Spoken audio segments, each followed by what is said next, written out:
Hey, what's up? My name is Nelson, and today I'm going to be talking about Reminiscence.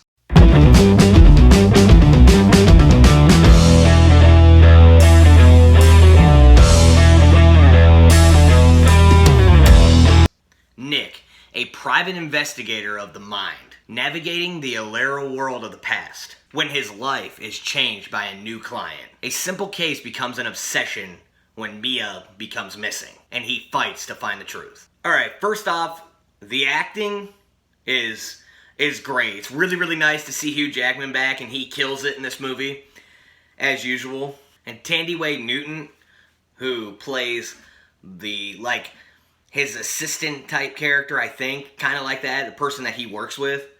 But really, the standout for this movie, to me, is Rebecca Ferguson. She killed it in this movie. I really feel like she is a standout. I love her. I love her. I love everything that she does. She's, great in Dr. Sleep. That's the first thing I think I've seen her in. She's great in everything I see. I can't get enough of her, so.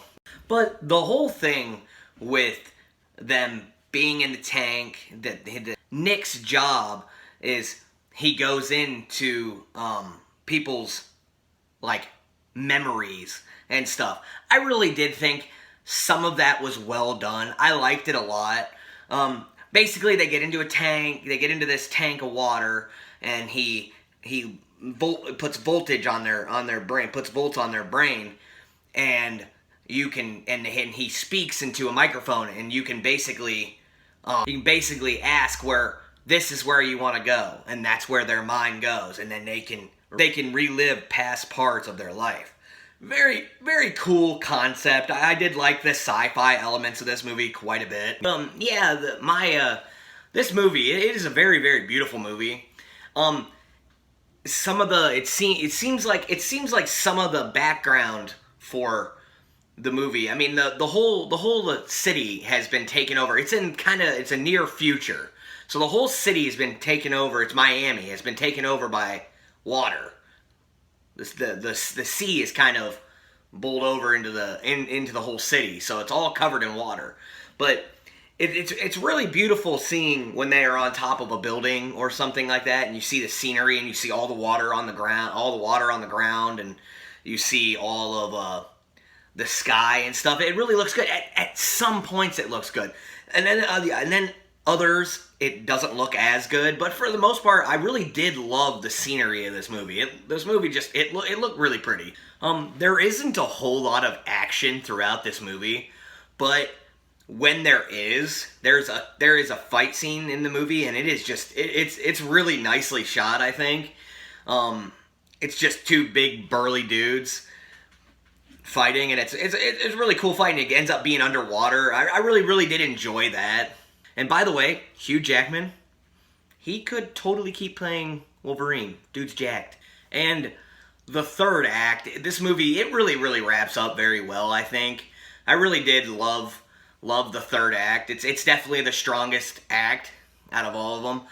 But, yeah. But this is definitely just like a typical movie I feel like I've seen a few times, to be honest. And the movie, it seems like it reminds me a lot of what's going on. It keeps saying the same things over and over again, like as if it thinks the audience is dumb. And I hate that. That's a thing I don't really like in movies. I hate when they try to just tell you over and over again to make sure you know.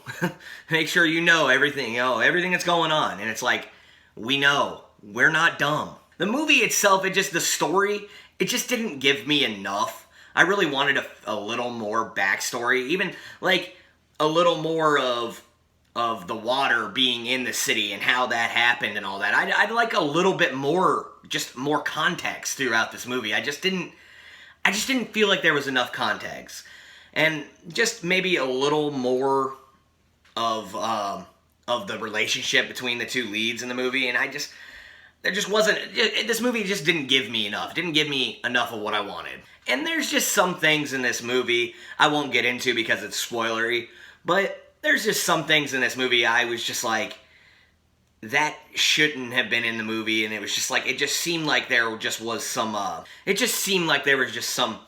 unanswered things, and I was just like, why did that happen? It just seemed like that happened a few times throughout this movie. Some of the villains in the movie weren't the greatest, in my opinion. I mean, obviously Cliff Curtis was really, really great for this movie, and he's like our main villain through the movie.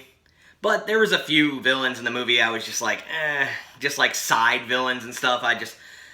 Just some bad acting. I mean, for the most part, this movie has some great acting, like I said in the beginning, but there's just sometimes I was just like, just some bad acting for this movie. But through the second act, I would say, the first act was pretty strong. The second act, I did get a little bit bored, to be honest. But, well, I do wish there was a bit more action throughout the movie, because when the action does hit, it is done very, very well. So I wish there was a bit more action throughout the movie. But overall, it just didn't have enough context for me. And it just didn't have enough action overall. But with my score, I'm going to go 53%.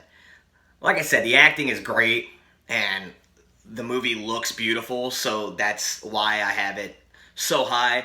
The story itself's a bit iffy, but Rebecca Ferguson killed it in this movie. Definitely my favorite part of the entire movie.